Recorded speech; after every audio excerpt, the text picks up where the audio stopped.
Mari kita berdoa. Tuhan, kami bersyukur kepadamu, Engkau terus memberikan kesempatan buat kami untuk mendengarkan firman-Mu, bahkan mengerti firman-firman-Mu melalui penjelasan Pak Pastor. Berkati Pak Pastor, berkati juga kami yang menerima firman, biar dapat melakukannya, mengamalkannya, dan dapat berguna bagi kehidupan kami masing-masing. Terima kasih Tuhan, di dalam nama Tuhan Yesus Kristus kami siap mendengarkan firman-Mu. Amin. Amin. Terima kasih Pak Maruli. Silakan Bu Neliana dan Pak Abdul Sian.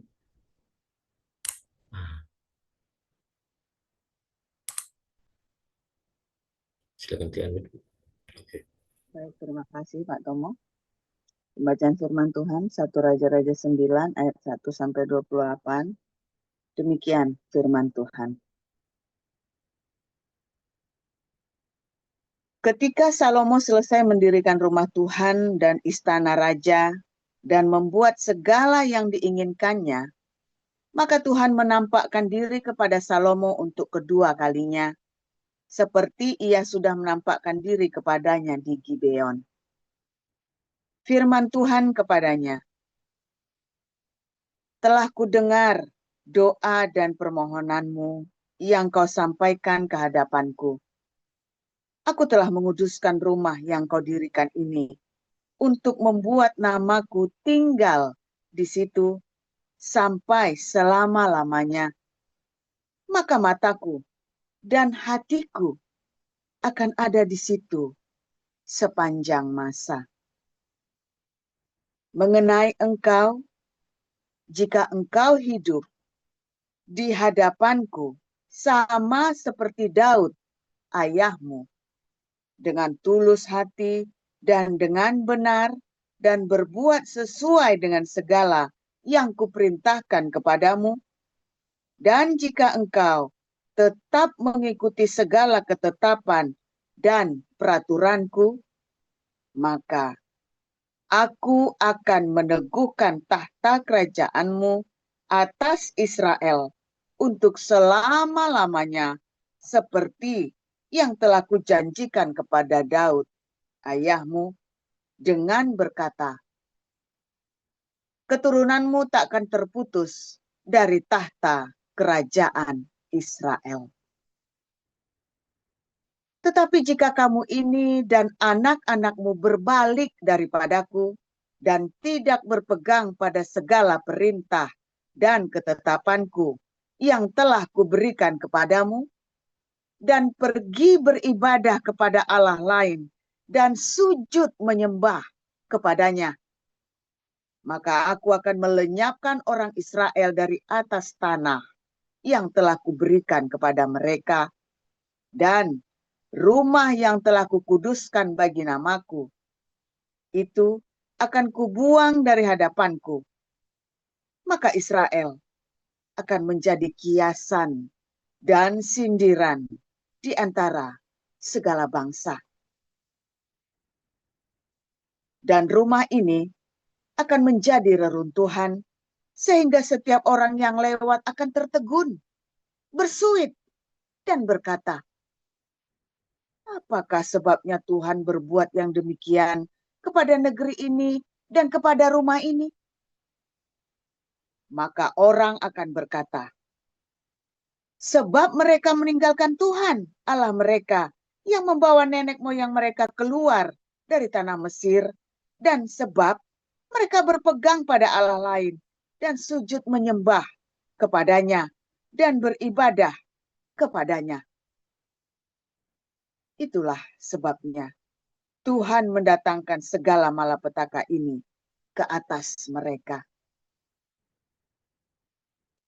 Setelah lewat 20 tahun, selesailah Salomo mendirikan kedua rumah itu, yakni rumah Tuhan dan istana raja.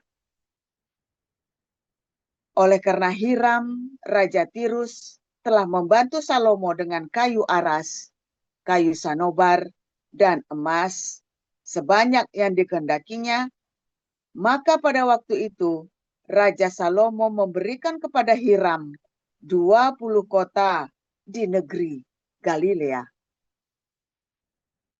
Tetapi ketika Hiram datang dari Tirus untuk melihat-lihat kota-kota yang diberikan Salomo kepadanya itu, maka semuanya kurang menyenangkan hatinya. Sebab itu ia berkata, "Macam apakah kota-kota yang telah kau berikan kepadaku ini, hai saudaraku?" Maka orang menyebutkannya Tanah Kabul sampai hari ini. Adapun Hiram telah mengirim kepada raja 120 talenta emas. Beginilah hal orang-orang Rodi yang telah dikerahkan oleh Raja Salomo. Mereka dikerahkan untuk mendirikan rumah Tuhan dan istana raja dan Milo dan tembok Yerusalem dan juga untuk memperkuat Hazor, Megido, dan Gezer.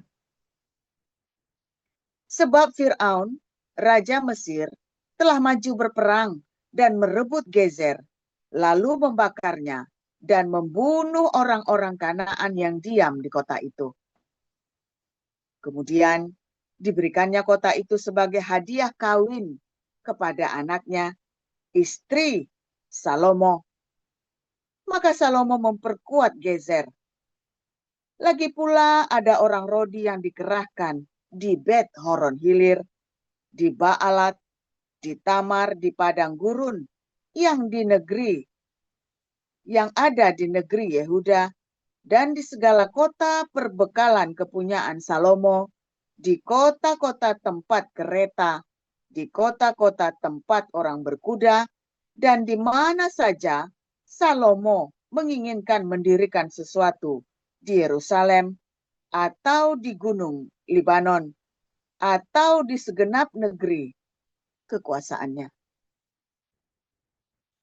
Semua orang yang masih tinggal dari orang Amori, orang Het, orang Feris, orang Hewi, dan orang Yebus yang tidak termasuk orang Israel, yakni mereka yang masih tinggal di negeri itu, dari keturunan bangsa-bangsa itu, dan yang tidak dapat ditumpas oleh orang Israel, merekalah yang dikerahkan Salomo untuk menjadi budak Rodi.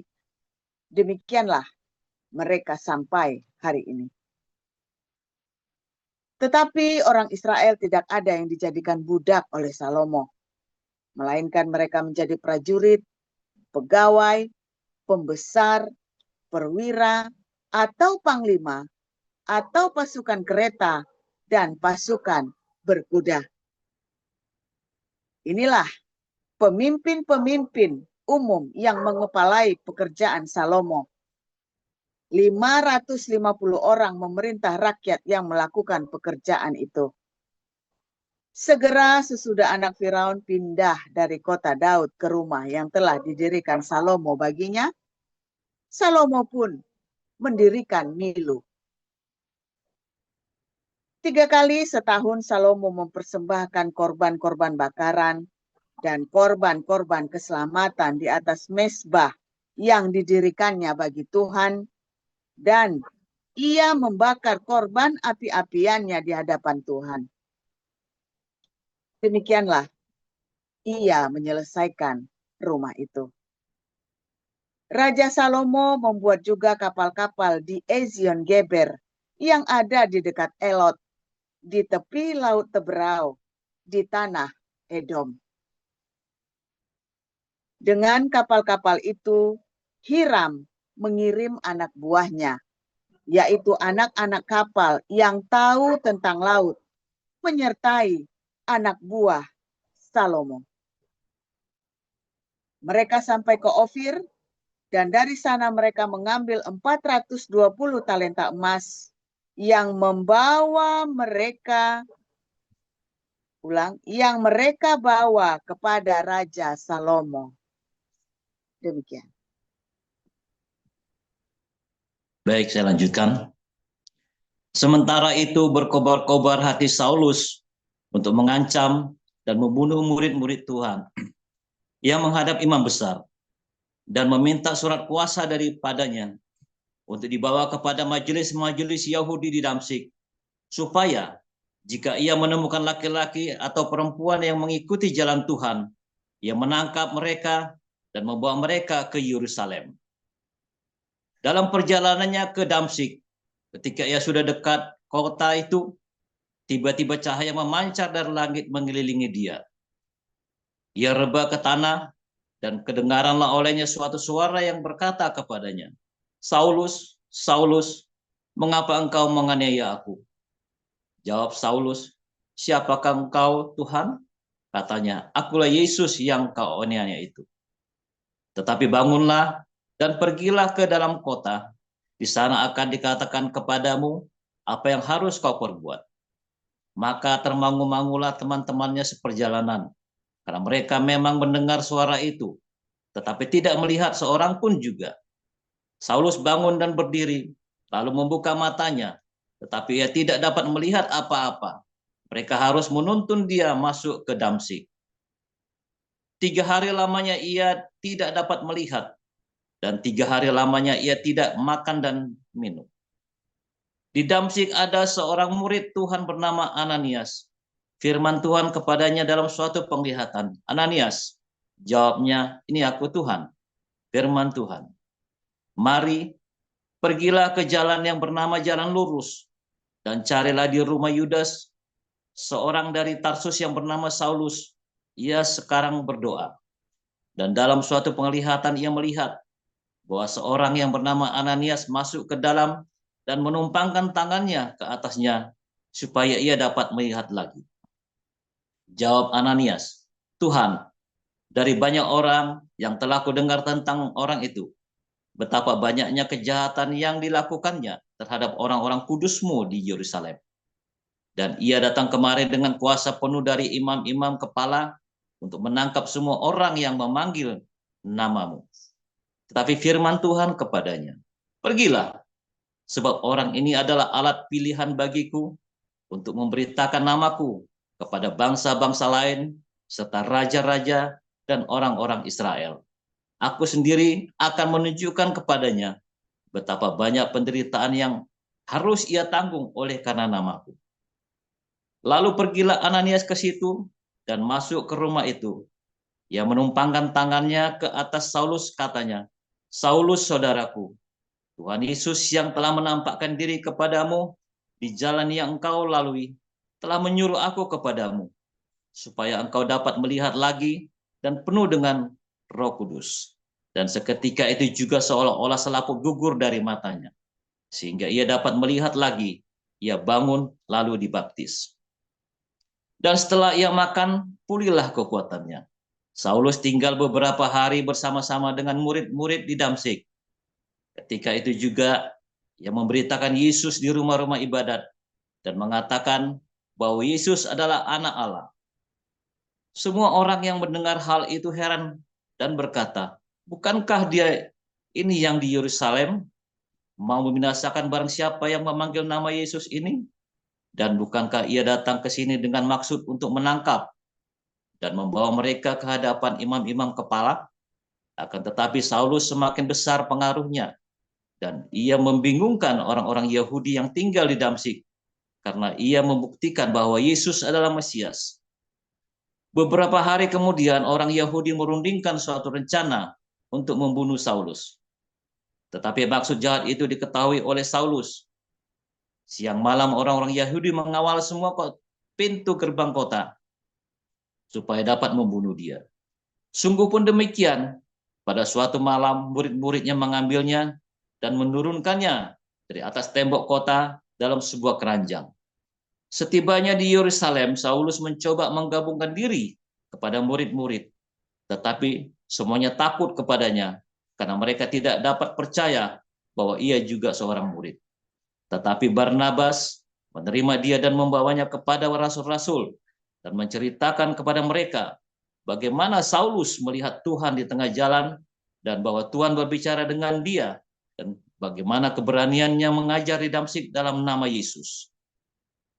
Dan Saulus tetap bersama-sama dengan mereka di Yerusalem dan dengan keberanian mengajar dalam nama Tuhan. Ia juga berbicara dan bersoal jawab dengan orang-orang Yahudi yang berbahasa Yunani, tetapi mereka itu berusaha membunuh dia. Akan tetapi setelah hal itu diketahui oleh saudara-saudara anggota jemaat, mereka membawa dia ke Kaisarea dan dari situ membantu dia di Tarsus. Selama beberapa waktu, jemaat di seluruh Yudea, Galilea dan Samaria berada dalam keadaan damai. Jemaat itu dibangun dan hidup dalam takut akan Tuhan. Jumlahnya makin bertambah besar oleh pertolongan dan penghiburan Roh Kudus. Pada waktu itu Petrus berjalan keliling, mengadakan kunjungan kemana-mana. Dalam perjalanan itu ia singgah juga kepada orang-orang kudus di Lida. Di situ didapati seorang bernama Eneas yang telah 8 tahun terbaring di tempat tidur karena lumpuh. Kata Petrus kepadanya, Eneas, Yesus Kristus menyembuhkan engkau. Bangunlah dan bereskanlah tempat tidurmu. Seketika itu juga bangunlah orang itu. Semua penduduk Lida, Saron melihat dia. Saya ulangi. Semua penduduk Lida dan Saron melihat dia, lalu mereka berbalik kepada Tuhan. Di Yope ada seorang murid perempuan bernama Tabita. Dalam bahasa Yunani Dorcas. Perempuan itu banyak sekali berbuat baik dan memberi sedekah. Tetapi pada waktu itu ia sakit lalu meninggal. Dan setelah dimandikan, mayatnya dibaringkan di ruang atas. Lida dekat dengan Yope. Ketika murid-murid mendengar bahwa Petrus ada di Lida, mereka menyuruh 2 orang kepadanya dengan permintaan, segeralah datang ke tempat kami. Maka berkemaslah Petrus dan berangkat bersama-sama dengan mereka. Setelah sampai di sana, ia dibawa ke ruang atas dan semua janda datang berdiri dekatnya dan sambil menangis. Mereka menunjukkan kepadanya semua baju dan pakaian yang dibuat Dorcas waktu ia masih hidup. Tetapi Petrus menyuruh mereka semua keluar. Lalu ia berlutut dan berdoa. Kemudian ia berpaling ke mayat itu dan berkata, Tabita, bangkitlah. Lalu Tabita membuka matanya dan ketika melihat Petrus, ia bangun lalu duduk. Petrus memegang tangannya dan membantu dia berdiri. Kemudian ia memanggil orang-orang kudus beserta janda-janda, lalu menunjukkan kepada mereka bahwa perempuan itu hidup. Peristiwa itu tersiar di seluruh Yope dan banyak orang menjadi percaya kepada Tuhan. Kemudian daripada itu Petrus tinggal beberapa hari di Yope, di rumah seorang yang bernama Simon, seorang penyamak kulit. Demikian firman Tuhan. Amin. Terima kasih untuk para lektor, Bu Nerliana dan Pak Apul, serta Pak Maruli, bagi pendoa. Selanjutnya kita akan mendengarkan firman Tuhan dengan judul Penampakan Jibril. Silakan Pastor Paul. Haleluya. Firman Tuhan selalu baru ketika kita menantikan Tuhan dengan penuh cinta, dengan penuh hati yang mengasihi Tuhan. Ya, saudara ya. Saudara, hati yang mengasihi Tuhan dengan sungguh-sungguh ini membuat kita bisa mengalami Tuhan. Ya, kalau kemarin mengalami Tuhan itu bukan berarti Anda ketemu Tuhan ya, dulu ya. Ketemu Jibril dulu, ingat ya, saya sudah kasih tahu ya. Mengalami Tuhan itu bukan berarti Anda bertemu, wah saya dapat penglihatan Tuhan Yesus. Bukan, saudara. Tapi yang namanya mengalami Tuhan itu artinya Anda di dalam pencobaan, di dalam masalah, Anda dalam prosesmu melakukan firman Tuhan, Anda masuk di dalam berbagai macam proses kehidupan.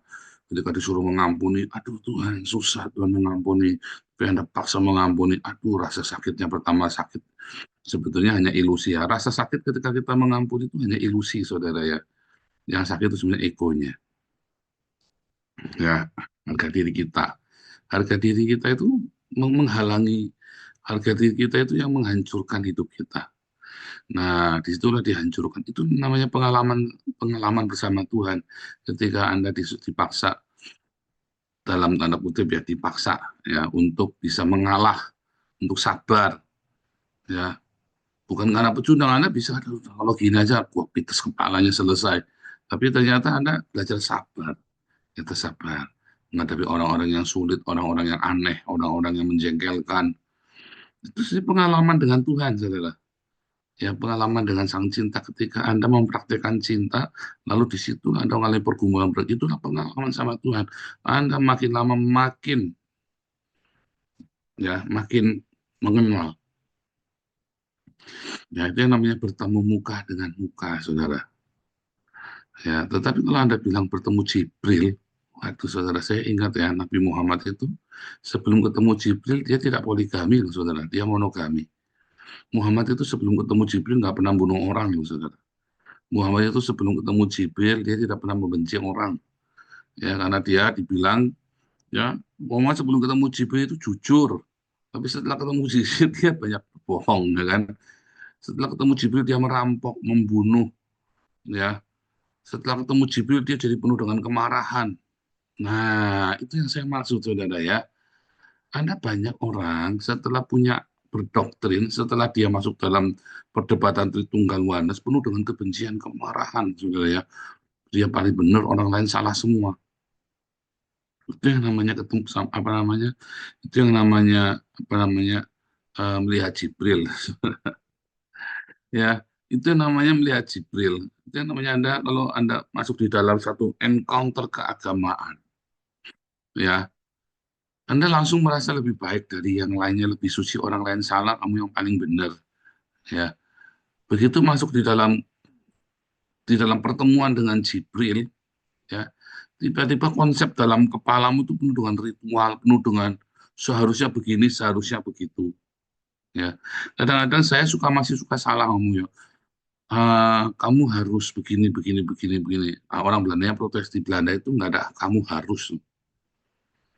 Ya, di, di Belanda itu dari kecil anak itu diajari konsekuensi, saudara. Bukan kamu harus. Kamu mau berhasil nanti di masa kamu belajar sekarang. Bukan you must, tapi you should. Kamu harus, seharusnya. Kalau kamu mau berhasil, ya kamu belajar. Kalau kamu nggak mau berhasil, nggak belajar nggak apa-apa. Ya, bahkan anak-anak itu boleh memilih sendiri. Saya mau jadi filsuf. Orang tuanya pusing, saudara. Tapi nggak bisa dilarang katanya. Oh, saya tetap saya larang ya, miracle. Kamu harus ke sini. Harus.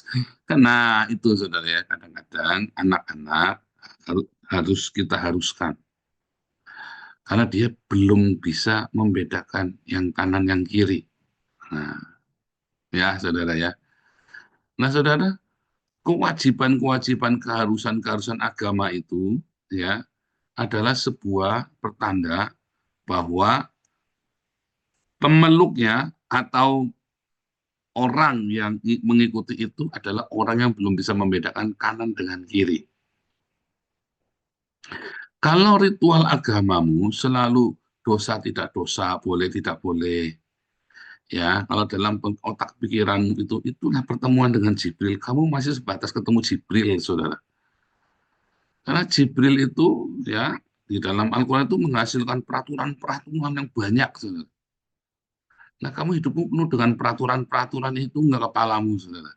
Kalau kepalamu penuh dengan peraturan-peraturan itu, sehingga kamu sendiri saja sampai nggak sanggup melakukan itu, rasanya hidupnya berat, hidupnya tiap hari kusinya peraturan, itu pertanda kamu baru ketemu Jibril, itu, saudara. Itu pertanda kamu baru ketemu sama Jibril. Tapi kalau kamu bertemu dengan Tuhan yang sejati, bertemu dengan Sang Cinta, maka kepalamu bukan penuh dengan peraturan-peraturan, aturan-aturan itu. Kepalamu isinya apa? Bagaimana cara aku bisa mengekspresikan cintaku yang benar, ya? Bagaimana aku bisa mengekspresikan kasih yang tulus dan murni, ya? Selalu dalam kepalamu, bagaimana aku bisa melakukannya lebih baik, lebih penuh cinta. Hari ini Anda bisa negur anak Anda dengan keras, dimarahi anak ini sabet. Tapi Anda terus berpikir, bagaimana aku bisa ngomongin dia tanpa aku harus nyabet, ya? Harus aku kasih sabetan. Mungkin jangan-jangan aku yang salah. Karena cinta, saudara. Kalau Anda kerasukan Jibril, maka otakmu, ya pokoknya saya sendiri hidupnya penuh dengan aturan, anak saya kudu aturan juga. Kayak orang dipelonco jadinya. Orang dipelonco itu kan dia selalu membalas kepada adik angkatannya lebih keras lagi kan. Nah, itulah kerasukan Jibril itu, saudara. Itu yang namanya ketemu sama Jibril. penuh dengan aturan-aturan, lalu dia kasih aturan ke orang lebih keras lagi. Nah, orang-orang yang mengalami encounter keagamaan, maka hidupnya penuh dengan aturan dan dia akan marah kalau ada orang tidak ikut dengan aturan agamanya dia. Itu terjadi bahkan di dalam kekristenan, di dalam semua agama. Begitu dia ada orang melanggar aturan agamanya dia, atau aturan doktrinalnya dia marah sekali. Dan dia jadi nggak suka. Ya, misalnya nih, Anda ibadah jingkrak-jingkrak, nyanyi-nyanyi pakai lampu kelap-kelip kayak diskotik. Lalu nggak seneng, saudara, orang ini. Itu bukan itu dari setan itu. Nah, orang ini ketemu Jibril, saudara. Ada ya pendeta-pendeta yang ngomong katanya kalau ya jingkrak-jingkrak, diskotik itu, ya itu bukan dari surga itu. Nari-nari, ya pendeta itu lagi viral tuh ya di YouTube ya, musik setan katanya. Beberapa gereja itu lakukan apa? Bukan memuji Tuhan, tetapi setan katanya. Gara-gara jingkrak-jingkrak pakai lampu kelap-kelip, saudara ya. Ya makanya gerejamu ditinggal sama anak muda. Gerejamu kayak kuburan, gerejamu angker. Ya kan? Sakral, gereja itu harus sakral. Gerejamu memang kuburan yang sakral. Memang ya, gereja-gereja Eropa kan bawahnya kan, lantainya gereja di Eropa itu kan kuburan, saudara. Bangsawan-bangsawan, donatur-donatur, utamanya pendiri gereja itu kan dimakamkan di bawah lantainya gereja itu. Ya kalau nanti Pak Enardo ke Eropa, nanti kita lihat ya, dan gereja ini kuburan. Bawahnya itu kuburan. Memang gerejamu kuburan, kok makanya kudu sakral. Ya, saudara ya. Jadi Anda yang penuh dengan boleh tidak boleh, gitu ya. Sebetulnya Anda masih dalam level pertemuan dengan Jibril. Hidupmu itu penuh dengan aturan boleh tidak boleh. Merasa kamu lebih pintar dari orang lain, lebih ngerti tentang aturan sorga daripada orang lain. Padahal aturan sorga itu apa? Sederhana sekali, saudara. Aturan sorga itu apa, saudara? Kasihi, berkati, ampuni, kasihi, berkati, ya, mengasihi, mengampuni, memberkati. Itu aturan sorga, saudara. Kejar sawah, ya kata Tuhan, kamu harus mengampuni, kamu harus mengasihi, bahkan memberkati musuh-musuhmu. Itu aturannya sorga. Ya, aturan surga itu bukan kamu kalau nyanyi harus dengan sikap sempurna, tidak boleh kamu baca Alkitab, kamu tidak boleh sambil tiduran kalau lagi ngesom. Ya kalau lagi ngesom sambil tiduran jam 4 pagi ya pasti tidur lagi.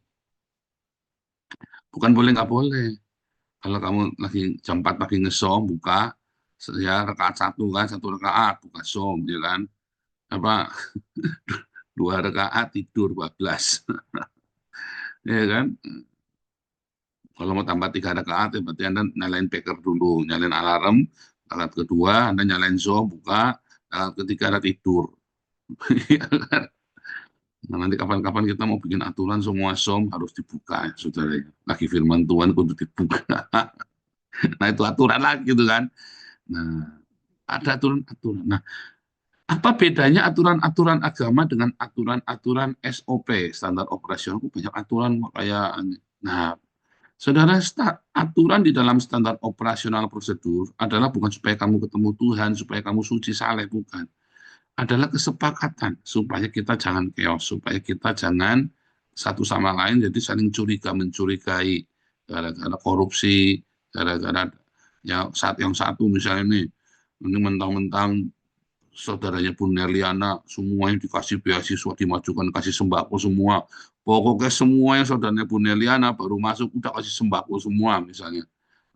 Nanti dulu Bu Nerliana udah ikut doa pagi belum itu. Boleh saudaramu semua juga enggak apa-apa, satu RT juga enggak apa-apa. Kayak Pak Ido, Dokter Ido ini satu RT nih semua kan, di bawah semua kan. Ya, tetapi kan ikut doa pagi semua. Misalnya nih, satu RT nih, ya enggak semuanya minta. Tetapi kan satu RT di bawah semua, Pak. Iya, tapi kan ikut doa pagi. Enggak apa-apa, memang begitu kan, satu RT di bawah semua. Itu yang penting ada aturannya. Jadi nanti semuanya janji siapa dulu ya, ada Pak siapa itu ya. Setiap orang dibawa ke sini cucuk minta makan, minta sumbangan, minta beasiswa. Sebenarnya harus ikut komunitas dulu. Aduh, informasinya enggak begitu, Pak. Nah, ya udah pokoknya informasi gini aturannya begitu kok. Nah, itu ya, itu gunanya aturan. Supaya jangan nanti saya membawa semua ya saudara-saudara saya semuanya buat minta beasiswa pokoknya. Ya kan sama kan? Nah, aturan itu dibuat seperti itu, saudara, supaya kita dijaga taman itu, Taman Eden yang kita bangun itu dijaga supaya jangan rusak. Tetapi kalau aturan-aturan agama itu beda, saudara. Aturan-aturan agama itu tidak berdampak. Misalnya kalau kita berdoa nggak menutup mata, emang masalahnya di mana, saudara? Kalau kita berdoa sambil lompat-lompat, memang masalahnya di mana? Kalau kita berdoa, ya, terus kita sambil berdoa, ya, kita apa namanya sambil nyetir mobil, misalnya, salahnya di mana, saudara? Minggir dulu, berdoa dulu, minggir dulu. Nah, itulah aturan-aturan agamawi, saudara. Yang sebetulnya aturan itu bukan dari surga. Kan kalau kita mau beribadah, kan kita mau ketemu Tuhan, yang bikin aturan kan Tuhan. Beda dengan SOP yayasan. Anda kan mau ambil uang dari yayasan, maka yang bikin adalah SOP-nya yayasan. Anda kan mau ketemu yayasan. Kalau Anda mau ketemu surga, ya Anda yang harus ikut aturan surga, bukan aturannya orang. Lah kalau gitu ritual salah dong, Pak. Enggak salah, saudara. Ritual itu dibikin supaya ada sepakatan di sana. Hari ini yang khotbah Pak Paul, tiba-tiba Pak Utomo neladung saya. Oh, enggak bisa saya yang khotbah. Ya makanya dibuat aturan. Itu, saudara. Ya, di HKBP paling sering rebutan itu ya. Kalau siapa yang mau khotbah itu ya, sering rebutan itu, berantem. Ya kan? Makanya dibikin aturan. Ya, entah kenapa HKBP bisa ribut terus ya. Siapa yang mau khotbah hari ini, nanti yang sana sama yang kubunya sini bikin roster sendiri. Berdoa sambil jambak-jambakan. Ya, boleh, saudara ya, berdoa sambil jambak-jambakan. Ya boleh-boleh saja. Cuma nggak pikir aja pantas apa berdoa sambil jambak-jambakan. Berdoa sambil misuh-misuh gitu ya kan. Ya boleh saja. Ya kan? Ya kan, tinggal ada aturan. Aturan surga itu cuma satu, saudara ya. Cinta. Aturan cinta. Karena setiap budaya, setiap kultur, setiap orang, ya setiap level pendidikan, punya caranya sendiri di dalam mengekspresikan cinta. Harus diatur, Pak. Enggak harus diatur, saudara. Kalau misalnya orang-orang borjuis mengatur orang-orang proletar, orang-orang yang hidupnya di dalam kemewahan, mau ngatur orang-orang miskin yang nggak punya uang, kaum buruh, saudara, untuk percaya kepada Tuhan, ya beda, saudara. Nggak bisa sama. Aturan-aturan itu nggak bisa sama. Aturan orang, misalnya contoh nih, saudara ya, kau mau suruh ini orang-orang Afrika kulit hitam, ya, untuk tegak lurus berdoanya sambil holy holy, nggak bisa, saudara. Orang Afrika nggak bisa goyang-goyang pasti, saudara. Orang Afrika itu kalau ibadah nggak bisa, kalau nggak goyang-goyang nggak bisa, saudara. Kalau nggak nari-nari nggak bisa. Ya entah mengapa ya begitu, karena mereka suka menari, mereka suka menyanyi. Makanya kalau orang Eropa itu biasa individu. Orang Afrika itu terbiasa, mereka itu kayak ya Dayak begitu ya, model-model suka kumpul-kumpul lingkaran-lingkaran, kayak orang Papua begitu, gandengan-gandengan. Terus mereka disuruh holy-holy begitu yang anteng, saudara. Mereka nggak asik.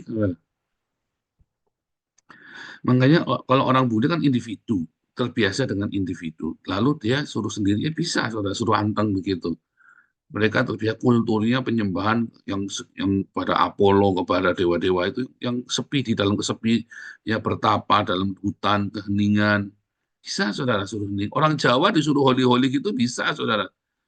Ya, tetapi begitu masuk Afrika, nggak bisa.